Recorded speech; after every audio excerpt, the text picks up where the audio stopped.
Dear friends, ನಮ್ಮ YouTube ಚಾನಲ್ಗೆ ಸ್ವಾಗತ. ಆಮ್, ನಾನು ಈಗ ಮತ್ತೊಂದು ವೊಕ್ಯಾಬ್ಯುಲರಿ ಟಾಪಿಕ್ ಒಂದಿಗೆ ಬಂದಿದ್ದೇನೆ. ನಿಮಗೆ ಗೊತ್ತಿದೆ, ನಮ್ಮ ಇಂಗ್ಲಿಷ್ ಗ್ರಾಮರ್ ಕೋರ್ಸ್ ಮತ್ತು ಸ್ಪೋಕನ್ ಇಂಗ್ಲಿಷ್ ಕೋರ್ಸ್ 3 ಹಂತಗಳಲ್ಲಿ ನಡೆಯುತ್ತದೆ. ಒಂದು ವೊಕ್ಯಾಬ್ಯುಲರಿ ಡೆವಲಪ್ಮೆಂಟ್, 2 ಗ್ರಾಮರ್, 3 ಕಂಪೋಸಿಷನ್. ಈ ವೊಕ್ಯಾಬ್ಯುಲರಿ ಡೆವಲಪ್ಮೆಂಟ್ ಅನ್ನು ನಾವು ಪ್ರತಿ ದಿನನೂ ಅಥವಾ ಗ್ರಾಮರ್ ಟಾಪಿಕ್ ಸ್ಟಾರ್ಟ್ ಮಾಡೋಕ್ಕಿಂತ ಮೊದಲ 10, 15, 20 ನಿಮಿಷಗಳ ಕಾಲ ಅದನ್ನು ಪ್ರಾಕ್ಟೀಸ್ ಮಾಡಿಸ್ತೀವಿ. ವೊಕ್ಯಾಬ್ಯುಲರಿಗೆ ಸಂಬಂಧಪಟ್ಟಂತ ಟಾಪಿಕ್ ತಗೊಂಡು ಆಮೇಲೆ ಗ್ರಾಮರ್ ಟಾಪಿಕ್ ಅನ್ನ ಡಿಸ್ಕಷನ್ ಮಾಡ್ತೀವಿ. ಅಂಡ್ ಕಂಪೋಸಿಷನ್ ಪಾರ್ಟ್ ಅನ್ನ ಎಲ್ಲ ಗ್ರಾಮರ್ ಟಾಪಿಕ್ಸ್ ಮುಗಿದ ಮೇಲೆ ಅದು ಡಿಸ್ಕ್ರಿಪ್ಟಿವ್ ಇರ್ತದ, ಅದನ್ನ ಹೇಳ್ತೀನಿ. ಈಗ ಇವತ್ತಿನ ವೊಕ್ಯಾಬ್ಯುಲರಿ ಟಾಪಿಕ್ ಫ್ರೇಸಲ್ ವರ್ಬ್ಸ್. ನಾನು ಹೇಳ್ತಾ ಇದ್ದೆ, ಹಿಂದಿನ ವೊಕ್ಯಾಬ್ಯುಲರಿ ಟಾಪಿಕ್ ಏನಿತ್ತು, ವರ್ಬ್ಸ್, ಫಾರ್ಮ್ಸ್ ಆಫ್ ವರ್ಬ್ಗಳ 3 ಫಾರ್ಮ್ಸ್ ಅನ್ನ ಹೇಳಿದ್ವಿ. For example give, gave, given, cut, cut, cut, ಈ ತರ. ಈಗ 200ಕ್ಕಿಂತ ಹೆಚ್ಚು ವರ್ಬ್ಸ್ ಗಳನ್ನ, ಕ್ರಿಯಾಪದಗಳನ್ನ ಆ ರೀತಿ ಪ್ರಾಕ್ಟೀಸ್ ಮಾಡಿಸಿದ್ದೀನಿ. ಇನ್ನೂ ಮಾಡಿಸ್ತೀನಿ, ಅವನು ಪ್ರಾಕ್ಟೀಸ್ ಆಗ್ತಾವ ಇನ್ನು. ಆಮೇಲೆ ಏನು, ಈಗ ಇನ್ನೊಂದು ಗ್ರಾಮರ್ಗೆ ಸಂಬಂಧಪಟ್ಟಂತ ಇನ್ನೊಂದು ಟಾಪಿಕ್ ಅನ್ನ ತಗೊಂಡಿದ್ದೀನಿ. ಯಾವುದು? Phrasal verbs. ಈಗೇನ್ ಮಾಡೋದು, ಆಲ್ಟರ್ನೇಟಿವ್ ಆಗಿ ಬೇರೆ ಬೇರೆ ಟಾಪಿಕ್ ಅನ್ನ ತಗೊಳ್ಳೋದು. ಒಂದಿನ ಫ್ರೇಸಲ್ ವರ್ಬ್ಸ್, ಒಂದಿನ ಇಡಿಯಂ, ಒಂದಿನ ಕೊಲೋಕೇಶನ್ಸ್. ನಾ ಮೊದಲ ಏನ್ ಹೇಳಿದ್ದೆ, ಕಂಟಿನ್ಯೂಸ್ ಆಗಿ ಒಂದು ಟಾಪಿಕ್ ಅನ್ನ ತಗೊಂಡು ಅದು ಕಂಪ್ಲೀಟ್ ಆಗಿ ಮುಗಿದ ಮೇಲೆ ಇನ್ನೊಂದು ಟಾಪಿಕ್ ಅನ್ನ ತಗೊಳ್ತೀನಿ ಅಂತ ಹೇಳಿದ್ದೆ. ಈಗ ಹಾಗೆ ಮಾಡೋದ್ರ ಬದಲಾಗಿ ಈಗ ಆಲ್ಟರ್ನೇಟಿವ್ ಆಗಿ ಬೇರೆ ಬೇರೆ ಟಾಪಿಕ್ ಅನ್ನ ತಗೊಳ್ಳೋದು. ಯಾವುದು? ವೊಕ್ಯಾಬ್ಯುಲರಿಗೆ ಸಂಬಂಧಪಟ್ಟಂತೆ. ಓಕೆ, ಅಂದ್ರೆ ಒಮ್ಮೆ ಫ್ರೇಸಲ್ ವರ್ಬ್ಸ್ ಅನ್ನ ಹೇಳೋದು, ಒಮ್ಮೆ ಇಡಿಯಮ್ಸ್ ಅನ್ನ ಹೇಳೋದು, ಒಂದು ಕ್ಲಾಸ್ನಲ್ಲಿ ಕೊಲೋಕೇಶನ್ಸ್ ಅನ್ನ ಹೇಳೋದು, ಒಂದು ಕ್ಲಾಸ್ನಲ್ಲಿ ವರ್ಬ್ಗಳ 3 ಫಾರ್ಮ್ಸ್ ಅನ್ನ ಹೇಳೋದು, ಇನ್ನಷ್ಟು ವರ್ಬ್ಸ್ ಗಳನ್ನ ತಗೊಂಡು ಈ ರೀತಿಯಾಗಿ.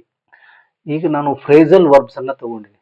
ಇವೆಲ್ಲ ನಿಮ್ಮ ಕಾಂಪಿಟೇಟಿವ್ ಎಕ್ಸಾಮ್ಗೆ ಇಲ್ಲಿ ಏನೇ ಹೇಳಿ, ನಾನು ಗ್ರಾಮರ್ಗೆ ಸಂಬಂಧಪಟ್ಟ ಹಾಗೆ ವೊಕ್ಯಾಬ್ಯುಲರಿ ಆಯಿತು ಅಂಡ್ ಗ್ರಾಮರ್ ಟಾಪಿಕ್ಸ್ ಆಯಿತು, ಏನೇ ಮಾತಾಡಲಿ ಡೈರೆಕ್ಟ್ ಆಗಿ ನಿಮ್ಮ ಕಾಂಪಿಟೇಟಿವ್ ಎಕ್ಸಾಮ್ಗೆ ಸಂಬಂಧಪಟ್ಟಿರ್ತಾವೆ. ಓಕೆ, 100% ನಿಮಗೆ ಬಹಳ ಅಷ್ಟು ಹೆಲ್ಪ್ ಆಗತ್ತ. ಓಕೆ, ಈಗ ಫ್ರೇಸಲ್ ವರ್ಬ್ಸ್. ಫ್ರೇಸಲ್ ವರ್ಬ್ ಬಂದ್ರೆ ಏನು ಅಂತ. Phrasal verbs, phrasal verb is A combination of A verb and particle. Particle ಅಂದ್ರೆ ಸ್ಮಾಲ್ ವರ್ಡ್. ಓಕೆ, ಪಾರ್ಟಿಕಲ್ ಅಂತೀವಿ, ಸ್ಮಾಲ್ ವರ್ಡ್. ಪ್ರಪೋಸಿಷನ್ ಇರ್ಬೋದು, ಅಡ್ವರ್ಬ್ ಆಗಿರ್ಬೋದು. That functions as a single word. ಅವು 2 word ಇರ್ತಾವ, ಒಂದು ವರ್ಬ್ ಇರ್ತತ, ಒಂದು ಪ್ರಿಪೋಸಿಷನ್ ಅಥವಾ ಅಡ್ವರ್ಬ್ ಇರ್ತತ. ಎರಡೂ ಸೇರಿ ಒಂದು ಮೀನಿಂಗ್ ಅನ್ನ ಕೊಡ್ತಾ ಇರ್ತದ. ಓಕೆ, ಅಂದ್ರೆ ಒಂದು ವರ್ಬ್, ಒಂದು ಅದರ ಜೊತೆಗೆ ಪ್ರಪೋಸಿಷನ್ ಆರ್ ಅಡ್ವರ್ಬ್, ಅವು ಎರಡೂ ಸೇರಿ ಒಂದು ಅರ್ಥವನ್ನ ಕೊಡ್ತಾ ಇರ್ತದ. That functions as a single verb ಅಂತ ಕನ್ಸಿಡರ್ ಮಾಡ್ತೀವಿ ಅದನ್ನ, with A special meaning. And it has A special meaning, ಅದಕ್ಕೊಂದು ವಿಶೇಷವಾದ ಅರ್ಥ ಸಿಗುತ್ತೆ ಅವಾಗ. ಫಾರ್ ಎಕ್ಸಾಂಪಲ್, ಗಿವ್ ಅಪ್ ಅಂತ ಬರಿತೀನಿ ನಾನು. Give up. ಗಿವ್ ಅಂದ್ರೇನು? ಈ ಅಪ್ ಬಿಟ್ಬಿಡ್ರಿ. ಗಿವ್ ಅಂದ್ರ ಕೊಡು. ಓಕೆ, ಗಿವ್, ಗೇವ್, ಗಿವನ್ ಅಂತೀವಲ್ಲ, ಕೊಡು. Give up. ಈ ಗಿವ್ ಅಪ್, ಗಿವ್ ಅನ್ನೋದಕ್ಕೆ ಒಂದೇ ಅರ್ಥ ಇದೆ. ಇದ್ರ ಮುಂದೆ ಏನ್ ಯೂಸ್ ಮಾಡಿವಿ? Up, preposition. Okay, I mean ಅಡ್ವರ್ಬ್ನು ಹೌದು, ಸಾಂದರ್ಭಿಕವಾಗಿ. Give up. ಈಗ ಗಿವ್ ಅಪ್ ಅನ್ನೋದು ಒಂದು ವರ್ಬ್ ಆಗುತ್ತೆ. That functions as a single verb. ಇದನ್ನು ವರ್ಬ್ ಅಂತ ಕನ್ಸಿಡರ್ ಮಾಡ್ತೀವಿ. ಅದ್ರ ಮುಂದೆ ಒಂದು ಅಡ್ವರ್ಬ್ ಅಂತ ಒಂದು ಪದ ಹಚ್ಚಿ ಪಾರ್ಟಿಕಲ್ ಅಂತೀವಿ ಇದಕ್ಕೆ. ಇದನ್ನ ಯೂಸ್ ಮಾಡಿ ಇವೆರಡೂ ಸೇರಿ ಒಂದಾಗಿರ್ತದೆ ಅವಾಗ. It functions as a single verb. Okay, ಇದಕ್ಕೊಂದು ಸ್ಪೆಷಲ್ ಮೀನಿಂಗ್ ಇರ್ತದೆ. ಈಗ it has A special meaning, it has A different meaning from original one. Okay, give up ಅಂದ್ರೆ ಬಿಟ್ಟು ಬಿಡುವುದು, ಸ್ಟಾಪ್ ಟ್ರೈಯಿಂಗ್, ಪ್ರಯತ್ನ ಪಡುವುದನ್ನ ಬಿಟ್ಟು ಬಿಡುವುದು, ಅಥವಾ ಬೇರೆ ಬೇರೆ ಸಂದರ್ಭಗಳಲ್ಲಿ ಬೇರೆ ಬೇರೆ ರೀತಿಯಾಗಿ ಅದು ಬಳಕೆ ಆಗುತ್ತೆ. For example he gave up smoking ಅನ್ನು ಬಿಟ್ಬಿಟ್ಟವ. ಲೈಕ್ ದಿಸ್ ನೀವು ಮೂರು ಫಾರ್ಮ್ಗಳಲ್ಲಿನೂ ಯೂಸ್ ಮಾಡಬಹುದು. He has given up smoking, he gave up smoking, he gives up smoking. Like this gave given ಅಂತಿರಲ್ಲ, ಮೂರು ಫಾರ್ಮ್ ದಲ್ಲಿನೂ ಈ ಫ್ರೇಸಲ್ ವರ್ಬ್ ಅನ್ನ ಯೂಸ್ ಮಾಡಬಹುದು. ಓಕೆ, ಹಾಗೆ ಲುಕ್ ಆಫ್ಟರ್ ಅಂತೀವಿ. ಲುಕ್ ಆಫ್ಟರ್, ಇನ್ನೊಮ್ಮೆ ಹೇಳ್ತೀನಿ ನಾ ಇವನ್ನ. ಈಗ ಇದಕ್ಕೆ ಎಕ್ಸಾಂಪಲ್ ಕೊಟ್ಟು ಹೇಳ್ತಾ ಇದ್ದೀನಿ. ಲುಕ್ ಆಫ್ಟರ್ ಅಂತಂದ್ರೆ ನೋಡಿಕೊಳ್ಳುವುದು, ಜೋಪಾನ ಮಾಡುವುದು. ಓಕೆ, ಹಿ ಲುಕ್ಡ್ ಆಫ್ಟರ್ ಹಿಸ್ ಪ್ಯಾರೆಂಟ್ಸ್. ಆದ್ರೂ ಹೇಳ್ಬೋದು, he did not look after his parents. ತಂದೆ ತಾಯಿಗಳನ್ನ ನೋಡ್ಕೊಳ್ಳಿಲ್ಲ, ಜೋಪಾನ ಮಾಡಲಿಲ್ಲ, ಈ ಅರ್ಥದಲ್ಲಿ. ಲುಕ್ ಅನ್ನೋದು ವರ್ಬ್, ಆಫ್ಟರ್ ಅನ್ನೋದು ಪ್ರಿಪೊಸಿಷನ್. Look after. ಈಗ ನೋಡ್ರಿ, ಲುಕ್ ಅಂದ್ರೆ ನೋಡು, ಆಫ್ಟರ್ ಅಂದ್ರೆ ನಂತರ, ನಂತರ ನೋಡು ಅಂತ ಅರ್ಥ ಅಲ್ಲ. ಓಕೆ, ಸೊ ಏನು, it is A combination of A verb and particle. Particle ಅಂದ್ರೆ ಯಾವ್ದು ಇರ್ಬೋದು? ಅದು ಪ್ರಿಪೊಸಿಷನ್ ಇರ್ಬೋದು, ಅಡ್ವರ್ಬ್ ಇರ್ಬೋದು. ಹೆಚ್ಚು ಪ್ರಿಪೊಸಿಷನ್ಸ್ ಬರ್ತಿರ್ತಾವ ನೋಡ್ರಿ. ಪಾರ್ಟಿಕಲ್ ಅಂದ್ರೆ small word that functions as a single verb. ಎರಡೂ ಸೇರಿ ಒಂದು ವರ್ಬ್ ಆಗುತ್ತೆ ಅವಾಗ. ಇದು ಅಷ್ಟೇ ಆಗುದಿಲ್ಲ. ಲುಕ್ಡ್ ಅಂತೀವಲ್ಲ, ಅದು ಬಿಟ್ಟು ಮತ್ ಇದು ಒಂದು, ಈ ಎರಡೂ ಪದಗಳು ಸೇರಿ ಒಂದು ವರ್ಬ್ ಅಂತ ಕನ್ಸಿಡರ್ ಆಗುತ್ತಾ. And it has A special meaning. ಅದಕ್ಕೆ ಸ್ಪೆಷಲ್ ಮೀನಿಂಗ್ ಇದೆ. ಸ್ಪೆಷಲ್ ಮೀನಿಂಗ್ ಅಂತ ಯಾವ ಅರ್ಥದಲ್ಲಿ? ಈಗ ನೋಡ್ರಿ, ಇದನ್ನ ಎಕ್ಸಾಕ್ಟ್ ಆಗಿ ನಾವು ಏನು ಟ್ರಾನ್ಸ್ಲೇಷನ್ ಮಾಡಿದ್ರೆ ನಂತರ ನೋಡು ಅಂತ ಅರ್ಥ ಆಗುತ್ತೆ, ಅಥವಾ ನೋಡು ನಂತರ ಅಂತ ಅರ್ಥ ಆಗುತ್ತೆ. ಹಾಗೆ ಅರ್ಥ ಇರುವುದಿಲ್ಲ, ಅದಕ್ಕೊಂದು ಬೇರೆ ಅರ್ಥ ಇರ್ತದೆ. It has different meaning. Look after, ನೋಡಿಕೊಳ್ಳುವುದು, ಜೋಪಾನ ಮಾಡುವುದು. ನೀವು ನೆಗೆಟಿವ್ ಆದ್ರೂ ಯೂಸ್ ಮಾಡ್ರಿ, ಇಂಟ್ರಾಗೇಟಿವ್ ಆದ್ರೂ ಯೂಸ್ ಮಾಡ್ರಿ, ಅಫರ್ಮೇಟಿವ್ ದಲ್ಲಿ ಆದ್ರೂ ಯೂಸ್ ಮಾಡ್ರಿ. ಇದ್ರ ಅರ್ಥ ತಿಳ್ಕೊಬೇಕು ಮೊದಲ. ಓಕೆ, ಇಂಥ ಬಹಳಷ್ಟು ಫ್ರೇಸಲ್ ವರ್ಬ್ಸ್ ಅದ. ನಾನು ಏನು 200ಕ್ಕಿಂತ ಹೆಚ್ಚು ಫ್ರೇಸಲ್ ವರ್ಬ್ಸ್ ಗಳನ್ನ ಕೊಡ್ತಾ ಇದ್ದೀನಿ. ಎಕ್ಸಾಮ್ ಏನು ಬರುವಂತವನೇ ಅವುಗಳನ್ನ ನೀವು ಪ್ರಾಕ್ಟೀಸ್ ಮಾಡಬೇಕು. ಓಕೆ, ಈಗ ವಿ ವಿಲ್ ಸಿ ಏನು ಸಮ್ ಫ್ರೇಸಲ್ ವರ್ಬ್ಸ್ ಎಕ್ಸಾಂಪಲ್ಸ್ ನೋಡಿ. Act on, act on, act verb, on preposition. Acted. ಅದ್ರ ಮೀನಿಂಗ್ ಏನು? To take action according to something. To take action according to something ಅಂದ್ರೆ ಯಾವುದಾದ್ರೂ ಒಂದು ವಿಷಯದ ಮೇಲೆ ಕ್ರಮ ಕೈಗೊಳ್ಳುವುದು. ಅದಕ್ಕೇನಂತಾರೆ? ಆಕ್ಟ್ ಆನ್ ಅಂತಾರೆ. ಅದಕ್ಕೆ ಎಕ್ಸಾಂಪಲ್ ಕೊಟ್ಟಿದ್ದೀನಿ ನೋಡ್ರಿ. The police acted on the complaint. The police acted on the complaint. Acted V2 use ಮಾಡಿದ್ದೀನಿ, simple past tense. The police acted on the complaint ಮೇಲೆ ಅವರು ಕ್ರಮ ಕೈಗೊಂಡ್ರು ಅಂತ, ಆಕ್ಟ್ ಮಾಡಿದ್ರು ಅಂತ, ಕ್ರಮ ಕೈಗೊಂಡ್ರು. ನೋಡ್ರಿ, ಇದು ಪಾರ್ಟಿಕಲ್, ಇದು ಎರಡೂ ಸೇರಿ ಒಂದು verb. It has special meaning. ಯಾವುದಾದ್ರೂ ವಿಷಯದ ಮೇಲೆ ಕ್ರಮ ಕೈಗೊಳ್ಳುವುದು. ಒಮ್ಮೊಮ್ಮೆ ಆ ವರ್ಡ್ ನೋಡಿದ ತಕ್ಷಣ ಮೀನಿಂಗ್ ಗೊತ್ತಾಗಬಹುದು, ಒಮ್ಮೊಮ್ಮೆ ಕಂಪ್ಲೀಟ್ ಆಗಿ ಡಿಫ್ರೆಂಟ್ ಇರ್ತಾವ. ಒಮ್ಮೊಮ್ಮೆ ಅಲ್ಲ, ಬಹಳಷ್ಟು ಸಲ ಮೀನಿಂಗ್ ಕಂಪ್ಲೀಟ್ ಆಗಿ ಡಿಫ್ರೆಂಟ್ನೇ ಇರ್ತದ ಅದು. ಓಕೆ, ಇದು ಆಕ್ಟ್ ಅಂತ ಇದೆಯಲ್ಲ, ಬಹಳಷ್ಟು ಸಲ ನಾವು ಆಕ್ಟ್ ಮಾಡಿದ್ರು ಅಂತ ಯೂಸ್ ಮಾಡ್ತೀವಿ, ಸ್ವಲ್ಪ ಅರ್ಥ ಆಗಬಹುದು. ಆದ್ರೆ ಬಹಳಷ್ಟು ಫ್ರೇಸಲ್ ವರ್ಬ್ಸ್ ಗಳಿಗೆ ಬೇರೆ ಆದಂತ ಒಂದು ಅರ್ಥ ಇರ್ತದೆ. It has special meaning as I told you. Okay, ಇದೇನು? To take action according to something. Act out, to express feelings through actions or behaviour. ನೋಡ್ರಿ, ವರ್ತನೆಗಳ ಮೂಲಕ ಏನು ಟು ಎಕ್ಸ್ಪ್ರೆಸ್ ಫೀಲಿಂಗ್ಸ್, ನಮ್ಮ ಭಾವನೆಗಳನ್ನ ವರ್ತನೆಯ ಮೂಲಕ ವ್ಯಕ್ತಪಡಿಸುವುದು. ಟು ಎಕ್ಸ್ಪ್ರೆಸ್ ಫೀಲಿಂಗ್ಸ್, ಫೀಲಿಂಗ್ಸ್ ಅನ್ನ ಎಕ್ಸ್ಪ್ರೆಸ್ ಮಾಡುದು. ಥ್ರೂ ಆಕ್ಷನ್ಸ್ ಆರ್ ಬಿಹೇವಿಯರ್, ನಮ್ಮ ನಡೆನುಡಿಗಳ ಮೂಲಕ ಅಥವಾ ನಮ್ಮ ವರ್ತನೆಗಳ ಮೂಲಕ ಭಾವನೆಗಳನ್ನ ವ್ಯಕ್ತ ಮಾಡುವುದಕ್ಕೆ ಏನಂತಾರ? ಆಕ್ಟ್ ಔಟ್ ಅಂತಾರೆ. Act out. ನೋಡು, ಇಲ್ಲಿ I have given you the example. The child acted out his anger. ನೋಡು, ಚೈಲ್ಡ್, ಮಗು ಭಾವನೆಗಳ ಮೂಲಕ ಏನು ತನ್ನ ಸಿಟ್ಟನ್ನ ವ್ಯಕ್ತಪಡಿಸ್ತೀವಂತ. ಓಕೆ, ಭಾವನೆಗಳ ಮೂಲಕ ಏನು ಬಿಹೇವಿಯರ್ ಅನ್ನ, ವರ್ತನೆಯನ್ನ ವ್ಯಕ್ತ ಮಾಡುವುದು. Like this, the child acted out his anger. Two more examples. Add up ಅಂದ್ರೆ ಟು ಮೇಕ್ ಸೆನ್ಸ್, ಅರ್ಥ ಕೊಡುವುದು, ಅರ್ಥೈಸುವುದು, ಅಥವಾ ಒಟ್ಟು ಲೆಕ್ಕ ಕೊಡುವುದು ಅಂತ. To calculate the total. ಒಟ್ಟಾಗಿಸುವುದು. Okay, his story does not add up. His story does not add up means his story does not or did not give meaning. Does not give meaning. Okay, his story does not add up. ಒಂದು ಅರ್ಥ ಇದ್ದಿದ್ದಿಲ್ಲ ಅಂತ, ಅದಕ್ಕೆ ಅರ್ಥ ಅವನ ಸ್ಟೋರಿಗೆ ಅರ್ಥ ಇರುವುದಿಲ್ಲ ಅಂತ, ಅರ್ಥ ಇಲ್ಲ ಅನ್ನೋದು ಅರ್ಥ. his story does not add up. add up ಅಂತಂದ್ರೆ ಟು ಮೇಕ್ ಸೆನ್ಸ್ ಅಂದ್ರೆ ಅರ್ಥೈಸುವುದು. ಟು ಕ್ಯಾಲ್ಕುಲೇಟ್ ದ ಟೋಟಲ್ ಅಂತಾನೂ ಅರ್ಥ ಐತಿ, ಇನ್ನೊಂದು ಅರ್ಥನೂ ಇದೆ, ಒಟ್ಟಾಗಿ ಲೆಕ್ಕ ಹಾಕುವುದು. ಓಕೆ, ಅದನ್ನ ಯಾವ ಸೆಂಟೆನ್ಸ್ ದಲ್ಲಿ ಆದ್ರೂ ಯೂಸ್ ಮಾಡಬಹುದು ನೀವು. ಅಫರ್ಮೇಟಿವ್ ದಲ್ಲಿ ಆದ್ರೂ ಯೂಸ್ ಮಾಡ್ರಿ, ನೆಗೆಟಿವ್ ದಲ್ಲಿ ಆದ್ರೂ ಯೂಸ್ ಮಾಡ್ರಿ, ಇಂಟ್ರಾಗೇಟಿವ್ ದಲ್ಲಿ ಆದ್ರೂ ಯೂಸ್ ಮಾಡ್ರಿ, ನೆಗೆಟಿವ್ ಇಂಟ್ರಾಗೇಟಿವ್ ದಲ್ಲಿ ಆದ್ರೂ ಯೂಸ್ ಮಾಡಬಹುದು. ಓಕೆ, ಆ ಸೆಂಟೆನ್ಸ್ ನಲ್ಲಿ ನೋಡಿ, ಆಡ್ ಟು ಅಂದ್ರೆ ಟು ಇನ್ಕ್ರೀಸ್ ಸಮಥಿಂಗ್, ಹೆಚ್ಚಿಸುವುದು. ಟು ಇನ್ಕ್ರೀಸ್ ಸಮಥಿಂಗ್, ಯಾವ್ದಾದ್ರು ಒಂದನ್ನ ಅಥವಾ ಏನಾದ್ರೂ ಒಂದನ್ನ ಹೆಚ್ಚಿಸುವುದು. ಈಗ ನೋಡಿ, ದಿಸ್ ಮಿಸ್ಟೇಕ್ ಅಥವಾ ಅದು ಇನ್ಕ್ರೀಸ್ ಆಗೋದು. This mistake added to our problems. ಈ ಒಂದು ತಪ್ಪು ನಮ್ಮ ಸಮಸ್ಯೆಗಳನ್ನ ಹೆಚ್ಚಿಸ್ತು ಅಂತ. ಓಕೆ, ಈಗ ತಪ್ಪು ಮಾಡಿರ್ತೀರಿ, ಆ ತಪ್ಪು ಸಮಸ್ಯೆಗಳನ್ನ ಹೆಚ್ಚಿಗೆ ಮಾಡ್ತೀವಿ ಅಂತ. Added to our problems.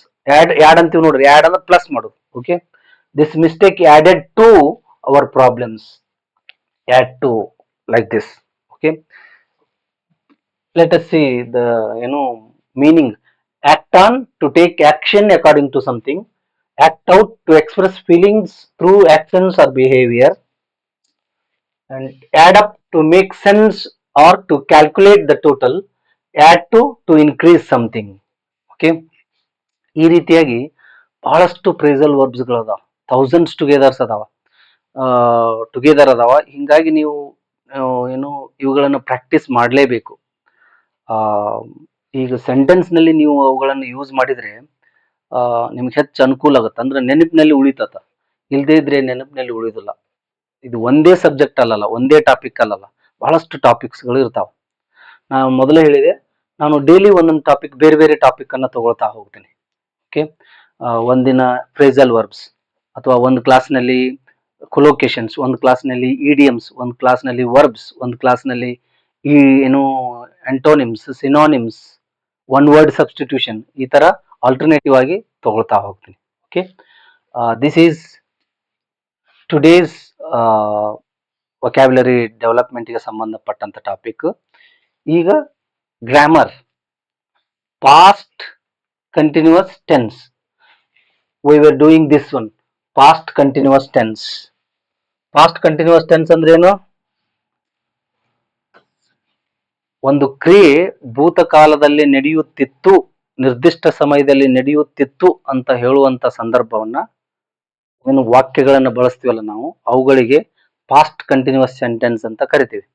It shows an action. ಇದು ಒಂದು ಕ್ರಿಯೆಯನ್ನು ತೋರಿಸುತ್ತಾ, that action was going on in the past at a specific time. Okay, ಒಂದು ನಿರ್ದಿಷ್ಟ ಸಮಯದಲ್ಲಿ ನಡೆಯುತ್ತಿದ್ದ ಕ್ರಿಯೆಯನ್ನ ಹೇಳುವುದು ಪಾಸ್ಟ್ ಕಂಟಿನ್ಯೂಸ್ ಟೆನ್ಸ್.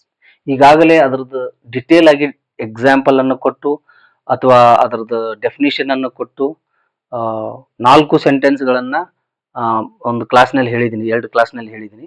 ಅವುಗಳನ್ನ ನೋಡ್ರಿ. ಇದು ನೆಕ್ಸ್ಟ್ ಪಾಸ್ಟ್ ಕಂಟಿನ್ಯೂಸ್ ಟೆನ್ಸ್ ದ ಮುಂದಿನ ಭಾಗ. ಯಾವಾಗಲೂ ಅದರ ಉಪಯೋಗಗಳನ್ನ ಹೇಳ್ತಿರ್ತೀವಿ ನಾವು. ಓಕೆ, ಯಾವ ಯಾವ ಸಂದರ್ಭಗಳಲ್ಲಿ ಟೆನ್ಸ್ ಗಳನ್ನ ಬಳಸ್ತೀವಿ ಅಂತೇಳಿ ಪ್ರತಿಯೊಂದು ಟೆನ್ಸ್ ನಾವು ಉಪಯೋಗಗಳನ್ನ, ಯೂಸಸ್ ಅನ್ನ ಹೇಳ್ತಾ ಬಂದಿದ್ದೀನಿ. ಅವು ಎಕ್ಸಾಮ್ಸ್ ಬಹಳ ಇಂಪಾರ್ಟೆಂಟ್. ನೀವು ಇಂಗ್ಲಿಷ್ ನಲ್ಲಿ ಮಾತಾಡ್ಬೇಕಾದ್ರೂ ಬಹಳ ಅವು ಹೆಲ್ಪ್ ಆಗ್ತಾವ. ಓಕೆ, ಅದಕ್ಕೆ ಯೂಸಸ್ ಅನ್ನ ತಿಳ್ಕೊಳ್ಬೇಕು, ಬಹಳ ಇಂಪಾರ್ಟೆಂಟ್ ಅದು. ಯೂಸೇಜ್ ಅಂದ್ರ ಉಪಯೋಗಗಳು. ಇದ್ರ ಯೂಸೇಜ್ ಏನು? ಓಕೆ, ಒಂದ್ ಯಾವ್ದಾದ್ರದ್ದು ಯೂಸೇಜ್ ಕೇಳ್ತೀವಲ್ಲ, ಬ್ಯಾಟ್ರಿ ಯೂಸೇಜ್ ಏನು ಈ ಅರ್ಥದಲ್ಲಿ, ಅಂದ್ರ ಇದನ್ನ ಯಾವ ಯಾವ ಸಂದರ್ಭಗಳಲ್ಲಿ ಇದು ಬಳಕೆ ಆಗುತ್ತಾ ಅನ್ನೋದು. ಯಾವ ಯಾವ ಸಂದರ್ಭಗಳಲ್ಲಿ ಈ ಟೆನ್ಸ್ ಅನ್ನ ನಾವು ಬಳಕೆ ಮಾಡ್ತಾ ಇದ್ದೀವಿ, ಅದು ಇಂಗ್ಲಿಷ್ ನಲ್ಲಿ ಆಗಿರ್ಬೋದು, ಕನ್ನಡದಲ್ಲಿ ಆಗಿರ್ಬೋದು, ಬಳಕೆ ಮಾಡ್ತಾ ಇರ್ತೀವಿ. ಅದ್ರ ಸಂದರ್ಭಗಳು ಬೇರೆ ಬೇರೆ ಆಗಿರ್ತಾವ, ಒಂದೇ ಸಂದರ್ಭದಲ್ಲಿ ನಾವು ಬಳಕೆ ಮಾಡ್ತಾ ಇರೋದಿಲ್ಲ. ಓಕೆ, ಈಗ ಭೂತಕಾಲದಲ್ಲಿ ಒಂದು ನಿರ್ದಿಷ್ಟ ಸಮಯದಲ್ಲಿ ನಡೆಯುತ್ತಿದ್ದ ಕ್ರಿಯೆಯನ್ನು ಸೂಚಿಸಲು ಪಾಸ್ಟ್ ಕಂಟಿನ್ಯೂಸ್ ಟೆನ್ಸ್ ಅನ್ನ ಬಳಸುತ್ತೇವೆ ಅಂತೇಳಿ ಒಂದು ಸಂದರ್ಭ ಮಾತ್ರ ಹೇಳಿದ್ ನಾನು ಡೆಫಿನೇಷನ್ ದಲ್ಲಿ. ಬಟ್ ಒಂದು ಸಂದರ್ಭದಲ್ಲಿ ಮಾತ್ರ ಬಳಸೋದಿಲ್ಲ, ಬೇರೆ ಬೇರೆ ಸಂದರ್ಭಗಳಲ್ಲಿನೂ ಬಳಸ್ತೀವಿ. ಅದು ಒಂದು ಸಂದರ್ಭ ಅದು. ಓಕೆ, ಅದೇ ಸಂದರ್ಭವನ್ನ ಕಂಟಿನ್ಯೂ ಮಾಡಿರ್ತೇನೆ. ಅಂದ್ರ ಇಲ್ಲಿ ಟಾಪಿಕ್ ತಗೊಂಡಿರ್ತೀನಲ್ಲ, usage of past continuous tense, ಅದರಲ್ಲಿ ಇದು ಡೆಫಿನಿಷನ್ ಒಂದು ಉಪಯೋಗ ಇರ್ತದಲ್ಲ, ಅದಕ್ಕಾಗಿ ಕಂಟಿನ್ಯೂ ಮಾಡಿರ್ತೀನಿ ನಾನು. ಓಕೆ, ನೋಡ್ರಿ ಇದರ ಫಾರ್ಮುಲಾ ಏನು?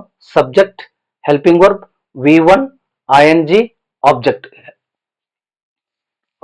ಏನು helping verbs was, were.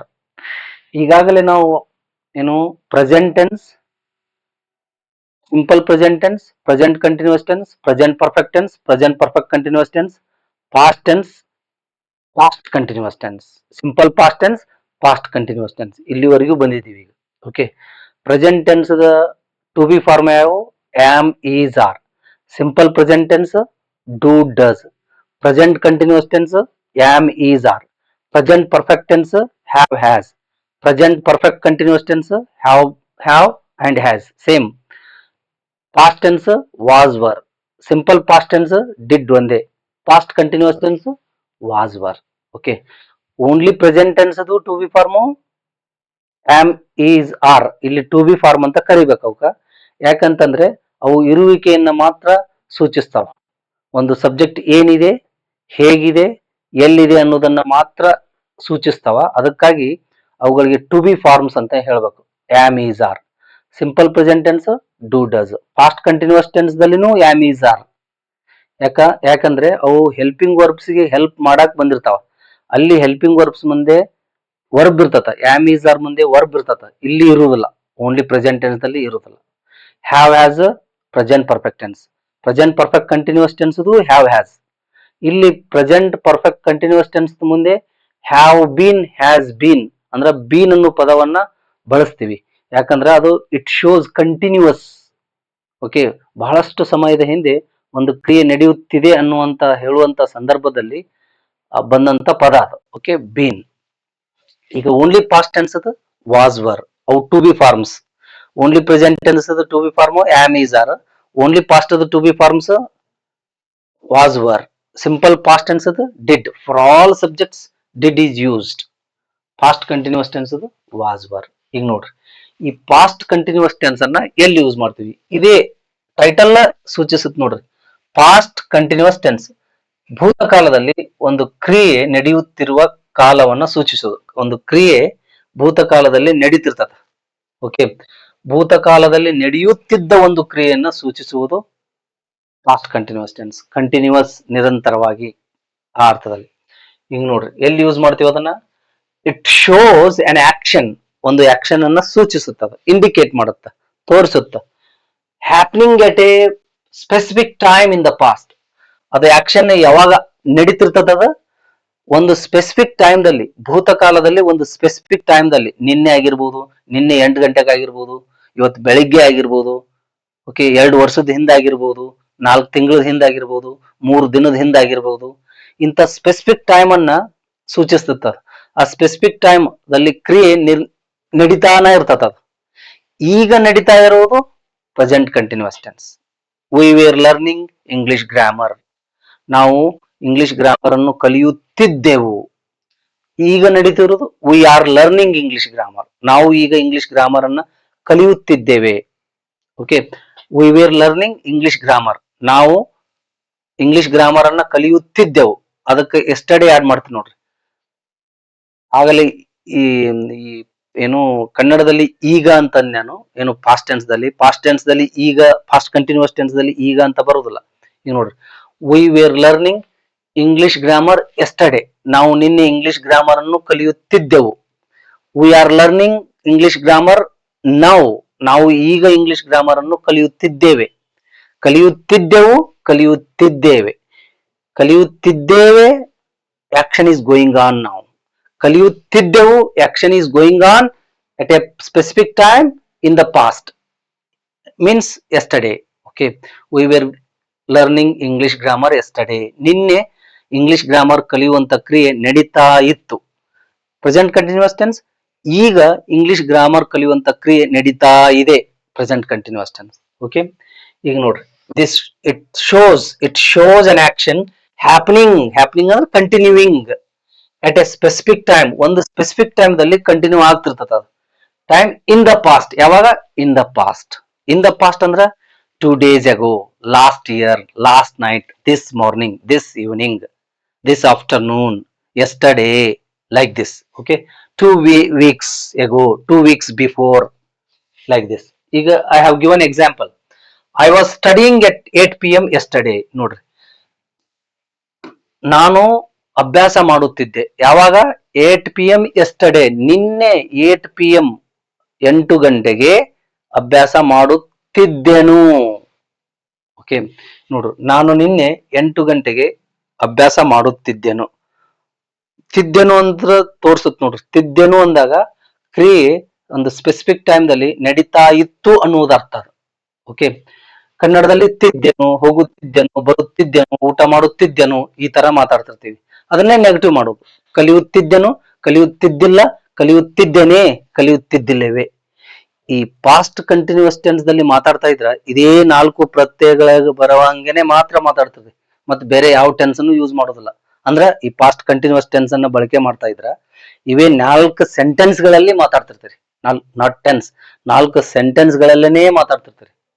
Okay, like this. ಈಗ ನೋಡ್ರಿ, ಸಾಂದರ್ಭಿಕವಾಗಿ ನಾನು ಇಂಗ್ಲಿಷ್ ಕಲಿಯುತ್ತಿದ್ದೆನು ಅಂತಾದ್ರೂ ಅಂತಿರ್ಬೋದು ನೀವು. ಸಾಂದರ್ಭಿಕವಾಗಿ ನಾನು ಇಂಗ್ಲಿಷ್ ಕಲಿಯುತ್ತಿದ್ದಿಲ್ಲ ಅಂತಾದ್ರೂ ಅಂತೀರಿ. ಸಾಂದರ್ಭಿಕವಾಗಿ ನಾನು ಇಂಗ್ಲಿಷ್ ಕಲಿಯುತ್ತಿದ್ದೇನೆ ಅಂತಾದ್ರೂ ಅಂತೀರಿ, ಅಂದ್ರೆ ಕ್ವಶನ್ ಮಾಡ್ತೀರಿ. ಸಾಂದರ್ಭಿಕವಾಗಿ ನಾನು ಇಂಗ್ಲಿಷ್ ಕಲಿಯುತ್ತಿದ್ದಿಲ್ಲವೇ ಅಂತಾದ್ರೂ ಅಂತೀರಿ. ಈ 4ರಲ್ಲಿ ಒಂದು ಸೆಂಟೆನ್ಸ್ ಅನ್ನ ಮಾತಾಡ್ತಿರ್ತೀರಿ. ಅಂದ್ರೆ ಸಾಂದರ್ಭಿಕವಾಗಿ 4 ಸೆಂಟೆನ್ಸ್ ಮಾತಾಡ್ತಿರ್ಬೋದು ನೀವು. ಓಕೆ, ಆ ಅರ್ಥದಲ್ಲಿ ನೋಡಿ, I was studying at 8 p.m. yesterday, ನಿನ್ನೆ 8 ಗಂಟೆಗೆ ನಾನು ಅಭ್ಯಾಸ ಮಾಡುತ್ತಿದ್ದೆನು. ಈಗ ಮಾಡುತ್ತಿದ್ದಿಲ್ಲ ಅನ್ನಕ I was not studying at 8 p.m. yesterday. Was ಮುಂದೆ ನಾಟ್ ಯೂಸ್ ಮಾಡ್ಬೇಕು. ನೀವು ತಿಳ್ಕೊಡ್ರಿ, ನೆಗೆಟಿವ್ ಮಾಡುವಾಗ ನನ್ನ ಕನ್ನಡದ ವಾಕ್ಯ ನೆಗೆಟಿವ್ ಆಗಿತ್ತಂದ್ರ ಇಂಗ್ಲಿಷ್ ನಲ್ಲಿ ಅದನ್ನ ನೆಗೆಟಿವ್ ಮಾಡ್ಬೇಕಾದ್ರ ಅದು ಯಾವ ಟೆನ್ಸಿಗೆ ಸಂಬಂಧಪಟ್ಟತೋ ಆ ಟೆನ್ಸಿನ ಹೆಲ್ಪಿಂಗ್ ವರ್ಬ್ ಮುಂದೆನೆ ನಾಟ್ ಯೂಸ್ ಮಾಡ್ಬೇಕು. ಹೆಲ್ಪಿಂಗ್ ವರ್ಬ್ ಯೂಸ್ ಮಾಡದೇನೆ ನೀವೇನ್ ಮಾಡ್ಬಾರ್ದು, ನಾಟ್ ಯೂಸ್ ಮಾಡಕ್ ಹೋಗ್ಬಾರ್ದು. ಹೆಲ್ಪಿಂಗ್ ವರ್ಬ್ ಯೂಸ್ ಮಾಡೇನೆ ನಾಟ್ ಯೂಸ್ ಮಾಡ್ಬೇಕು. Okay, I was not studying at 8 p.m. yesterday. Was I studying at 8 p.m. yesterday ಅಂದ್ರೆ ವಾಸ್ ಅನ್ನ ಮೊದಲು ತರಬೇಕು ಇಂಟ್ರಾಗೇಟಿವ್ ಮಾಡುವಾಗ. ನಾನು ನಿನ್ನೆ 8 ಗಂಟೆಗೆ ಅಭ್ಯಾಸ ಮಾಡುತ್ತಿದ್ದೇನೆ. Wasn't I studying at 8 p.m. yesterday. ನಾನು ನಿನ್ನೆ 8 ಗಂಟೆಗೆ ಅಭ್ಯಾಸ ಮಾಡುತ್ತಿದ್ದಿಲ್ಲವೇ. ಓಕೆ, ನೋಡ್ರಿ, ವಾಸಂಟ್ ಈ ಕಡೆ ತರಬೇಕು. Plus not, was not, wasn't, negative interrogative. ಅಭ್ಯಾಸ ಮಾಡುತ್ತಿದ್ದಿಲ್ಲ, ತಿದ್ದಿಲ್ಲವೇ ಎರಡೂ ಹೇಳ್ತಾ ಇದ್ರಿ. ತಿದ್ದಿಲ್ಲ ಅಂತ ನೆಗೆಟಿವ್ನ ಹೇಳ್ತಾ ಇದ್ರಿ, ಅದನ್ನ ಇಂಟ್ರಾಗೇಟಿವ್ನು ಮಾಡ್ತಾ ಇದ್ರಿ. ಅದಕ್ಕೆ ಲಾಸ್ಟ್ ಸೆಂಟೆನ್ಸ್ ನೆಗೆಟಿವ್ ಇಂಟ್ರಾಗೇಟಿವ್ ಅಂತ ಕರೀತಾರೆ ಅದಕ್ಕೆ. Okay, I was studying at 8 p.m. yesterday. I was not studying at 8 p.m. yesterday. Was I studying at 8 p.m. yesterday. Wasn't I studying at 8 p.m. yesterday. Okay, next one. She was writing an application this morning. ಅವಳು ಇಂದು ಮುಂಜಾನೆ ಒಂದು ಅರ್ಜಿಯನ್ನು ಬರೆಯುತ್ತಿದ್ದಳು. ಬರೆಯುವ ಕ್ರಿಯೆ ಯಾವಾಗ ನಡೆದಿತ್ತು? ಇಂದು ಮುಂಜಾನೆ. ಓಕೆ, ಒಂದು ಸ್ಪೆಸಿಫಿಕ್ ಟೈಮ್ ದಲ್ಲಿ ಅದು ಭೂತಕಾಲದಲ್ಲಿ ಒಂದು ಕ್ರಿಯೆ ನಡೀತಿತ್ತು ಅಂತ ಹೇಳೋದು. ಈಗ she is writing an application ಅಂತಂದ್ರೆ ಈಗ ನಡೀತಾ ಇದೆ ಕ್ರಿಯೆ. ಬರೆಯುವಂತ ಕ್ರಿಯೆ it is going on. Okay, present continuous tense expresses an action which is going on at the time of speaking. ನಾವು ಮಾತನಾಡುವ ಸಮಯದಲ್ಲಿ ಒಂದು ಕ್ರಿಯೆ ನಡೀತಾ ಇದೆ ಅಂತ ಹೇಳುವ ಸಂದರ್ಭದಲ್ಲಿ ನಾವು ಅದನ್ನ ಯೂಸ್ ಮಾಡ್ತೀವಿ. ಅದು ನೆಗೆಟಿವ್ ಆಗಿರ್ಬೋದು, ಇಂಟ್ರಾಗೇಟಿವ್ ಆಗಿರ್ಬೋದು, ನೆಗೆಟಿವ್ ಇಂಟ್ರಾಗೇಟಿವ್ ಆಗಿರ್ಬೋದು. ಓಕೆ, ನಾವು ಅವಳು ಈಗ ಅಪ್ಲಿಕೇಶನ್ ಅನ್ನು ಬರೆಯುತ್ತಿದ್ದಾಳೆ, ಅವಳು ಈಗ ಒಂದು ಅರ್ಜಿಯನ್ನು ಬರೆಯುತ್ತಿದ್ದಾಳೆ, ಅವಳು ಈಗ ಒಂದು ಅರ್ಜಿಯನ್ನು ಬರೆಯುತ್ತಿಲ್ಲ, ಅವಳು ಈಗ ಒಂದು ಅರ್ಜಿಯನ್ನು ಬರೆಯುತ್ತಿದ್ದಾಳೆಯೇ, ಅವಳು ಈಗ ಒಂದು ಅರ್ಜಿಯನ್ನು ಬರೆಯುತ್ತಿಲ್ಲವೇ. ಇದು ಪ್ರೆಸೆಂಟ್ ಕಂಟಿನ್ಯೂಸ್ ಟೆನ್ಸ್. ನೋಡ್ರಿ, she was writing an application this morning. ಅವಳು ಇಂದು ಮುಂಜಾನೆ ಈ ಮುಂಜಾನೆ ಅಥವಾ ಇಂದು ಮುಂಜಾನೆ, ಈ ಮುಂಜಾನೆ ಒಂದು ಅಪ್ಲಿಕೇಶನ್, ಒಂದು ಅರ್ಜಿಯನ್ನು ಬರೆಯುತ್ತಿದ್ದಳು. ತಿದ್ದಾಳೆ ಪ್ರೆಸೆಂಟ್ ಕಂಟಿನ್ಯೂಸ್ ಟೆನ್ಸ್, ತಿದ್ದಳು past continuous tense. I repeat, she was writing an application this morning. ಅವಳು ಇಂದು ಮುಂಜಾನೆ ಒಂದು ಅರ್ಜಿಯನ್ನು ಬರೆಯುತ್ತಿದ್ದಳು. She was not writing an application this morning. ಅವಳು ಇಂದು ಮುಂಜಾನೆ ಒಂದು ಅರ್ಜಿಯನ್ನು ಬರೆಯುತ್ತಿದ್ದಿಲ್ಲ. Was she writing an application this morning. ಅವಳು ಇಂದು ಮುಂಜಾನೆ ಒಂದು ಅರ್ಜಿಯನ್ನು ಬರೆಯುತ್ತಿದ್ದಾಳೆ. Wasn't she writing an application this morning. ಅವಳು ಇಂದು ಮುಂಜಾನೆ ಒಂದು ಅರ್ಜಿಯನ್ನು ಬರೆಯುತ್ತಿದ್ದಿಲ್ಲವೇ. Okay, like this. ಈಗ ಇನ್ನೊಂದು ಎಕ್ಸಾಂಪಲ್ ತಗೊಳ್ರಿ. They were preparing jamuns last night ಅಂದ್ರೆ ಕಳೆದ ರಾತ್ರಿ ಅಥವಾ ನಿನ್ನೆ ರಾತ್ರಿ ಅವರು ಕಳೆದ ರಾತ್ರಿ ಜಾಮೂನುಗಳನ್ನು ತಯಾರಿಸುತ್ತಿದ್ದರು. ಅವರು ಈಗ ಜಾಮೂನುಗಳನ್ನು ತಯಾರಿಸುತ್ತಿದ್ದಾರೆ ಅಂದ್ರೆ present continuous tense. They are preparing jamuns ನಾವು. ನೋಡ್ರಿ, ಜಾಮೂನುಗಳನ್ನು ತಯಾರು ಮಾಡುವ ಕ್ರಿಯೆ ಯಾವಾಗ ನಡೀತಾ ಇತ್ತು? ಕಳೆದ ರಾತ್ರಿ. ಓಕೆ, ಭೂತಕಾಲದಲ್ಲಿ ಒಂದು ನಿರ್ದಿಷ್ಟ ಸಮಯ ಅದು ಕಳೆದ ರಾತ್ರಿ. They were preparing jamuns last night. They were not preparing jamuns last night. ಇಲ್ಲಿ ನಾಟ್ ಯೂಸ್ ಮಾಡಬೇಕು, ಹೆಲ್ಪಿಂಗ್ ವರ್ಬ್ ಮುಂದೆನೆ ನಾಟ್ ಯೂಸ್ ಮಾಡಬೇಕು. ಅವರು ಕಳೆದ ರಾತ್ರಿ ಜಾಮೂನುಗಳನ್ನು ತಯಾರಿಸುತ್ತಿದ್ದಿಲ್ಲ. Were they preparing jamuns last night? ಅವರು ಕಳೆದ ರಾತ್ರಿ ಜಾಮೂನುಗಳನ್ನು ತಯಾರಿಸುತ್ತಿದ್ದರೆ. Weren't they preparing jamuns last night? ಅವರು ಕಳೆದ ರಾತ್ರಿ ಜಾಮೂನುಗಳನ್ನು ತಯಾರಿಸುತ್ತಿದ್ದಿಲ್ಲವೇ? ಹೀಗೆ 4 ಸೆಂಟೆನ್ಸ್ ಗಳನ್ನ ಹಿಂದಿನ ವಿಡಿಯೋಗಳಲ್ಲಿ ಕ್ಲಿಯರ್ ಆಗಿ ಬರೆದು ಹೇಳಿ ನಾನು. ಇಲ್ಲಿ ನನ್ನ ಉದ್ದೇಶ ಏನು, ಇದನ್ನ ಯಾವ ಸಂದರ್ಭದಲ್ಲಿ ಬಳಸ್ತೀವಿ ಅನ್ನೋದು ಉದ್ದೇಶ. ಓಕೆ, ಅದನ್ನ ಹೇಳುವುದ್ರ ಉದ್ದೇಶ. ಈಗ ನೋಡ್ರಿ, ಯಾವ ಸಂದರ್ಭದಲ್ಲಿ ಬಳಸ್ತೀವಿ? It shows an action happening at a specific time in the past. ಭೂತಕಾಲದಲ್ಲಿ ಒಂದು ಕ್ರಿಯೆ ಒಂದು ನಿರ್ದಿಷ್ಟ ಸಮಯದಲ್ಲಿ ನಡೆಯುತ್ತಿತ್ತು ಅಂತ ಹೇಳುವಂತ ಸಂದರ್ಭದಲ್ಲಿ ಈ ಪಾಸ್ಟ್ ಕಂಟಿನ್ಯೂಸ್ ಟೆನ್ಸ್ ಅನ್ನ ಬಳಸ್ತೀವಿ. ಓಕೆ, ಈಗ ಇಂತ 10 ವಾಕ್ಯಗಳನ್ನು ನೀವು ಕಟ್ಕೊಳ್ಬಹುದು. ಓಕೆ, ಅವನು ನಿನ್ನೆ ಹಿಸ್ಟ್ರಿ ಪಾಠವನ್ನು ಓದುತ್ತಿದ್ದನು. He was reading history lesson yesterday. Okay, we were going to meet principal yesterday. ನಾವು ನಿನ್ನೆ ಪ್ರಾಂಶುಪಾಲರನ್ನು ಭೇಟಿಯಾಗಲು ಹೋಗುತ್ತಿದ್ದೆವು. ಹೋಗುವಂತ ಕ್ರಿಯೆ ಯಾವಾಗ ಮಾಡ್ತಿದ್ವಿ? ನಿನ್ನೆ ಮಾಡ್ತಿದ್ವಿ. ಓಕೆ, ನಾವು ಏನು ಇಂದು ಮುಂಜಾನೆ ಕಾಂಪಿಟೇಟಿವ್ ಎಕ್ಸಾಮ್ಸ್ ಗಳ ಬಗ್ಗೆ ಡಿಸ್ಕಷನ್ ಮಾಡ್ತಾ ಇದ್ವಿ. We were discussing about competitive exams this morning. About ಬಿಟ್ರು ನಡೀತದೆ ನೋಡ್ರಿ. We were discussing competitive exams this morning. Okay, ನಾನು ನಿನ್ನೆ ಮಾರ್ಕೆಟ್ಗೆ ಹೋಗುತ್ತಿದ್ದೆನು. I was going to market yesterday. ಹೋಗುವ ಕ್ರಿಯೆ ನಿನ್ನೆ ನಡೆದಿದ್ದು. ಓಕೆ, ಅವು ಸ್ಪೆಸಿಫಿಕ್ ಟೈಮ್ ಅನ್ನ ತೋರಿಸ್ತಾ ನೋಡ್ರಿ. ಒಂದು ಕ್ರಿಯೆ ಭೂತಕಾಲದಲ್ಲಿ ನಡೆಯುತ್ತಿತ್ತು ಅಂತ ಹೇಳುವಂತ ಸಂದರ್ಭದಲ್ಲಿ ಈ ಟೆನ್ಸ್ ಅನ್ನ ಬಳಸ್ತೀವಿ. ಈಗ ಇದು ಒಂದು ಉಪಯೋಗ. ಮತ್ತೆ ಬೇರೆ ಸಂದರ್ಭದಲ್ಲಿನೂ ಇದನ್ನ ಯೂಸ್ ಮಾಡ್ತೀವಿ. ಈಗ ಆಲ್ರೆಡಿ ಇದನ್ನ ಹೇಳಿದ್ದೀನಿ ನಾನು, ಇದು ರಿಪಿಟೇಷನ್ ಮಾಡಿದ್ದೀನಿ ನಾನು. ಓಕೆ, ಅಂದ್ರ ಈ ಟಾಪಿಕ್ ಗೆ ಸಂಬಂಧಪಟ್ಟ ಹಾಗೆ ಮತ್ತೆ 1 by 1 ನಾ ಹೇಳ್ಬೇಕಾಗತ್ತ. ಅದಕ್ಕೆ ಹೇಳಿದೀನಿ ಇನ್ನಷ್ಟು ಎಕ್ಸಾಂಪಲ್ ಅನ್ನು ಕೊಟ್ಟು. ಮತ್ತೆ ಯಾವ ಸಂದರ್ಭದಲ್ಲಿ ಈ ಟೆನ್ಸ್ ಅನ್ನ ಬಳಸ್ತಾ ಇದ್ದೀವಿ ಅನ್ನೋದನ್ನ ನೀವು ಮುಂದಿನ ವಿಡಿಯೋಗಳಲ್ಲಿ ನೋಡಬಹುದು. ಓಕೆ, ಇದರೊಂದಿಗೆ ನನ್ನ ಈ ಯೂಟ್ಯೂಬ್ ಕ್ಲಾಸ್ ಅನ್ನ ಮುಗಿಸ್ತಾ ಇದ್ದೀನಿ. ಯಾರು ಸಬ್ಸ್ಕ್ರೈಬ್ ಮಾಡಿಲ್ಲ, ವಿಡಿಯೋ ಲೈಕ್ ಆದ್ರೆ ಲೈಕ್ ಮಾಡ್ರಿ, ಶೇರ್ ಮಾಡ್ರಿ, ಸಬ್ಸ್ಕ್ರೈಬ್ ಆಗ್ರಿ. Thank you very much.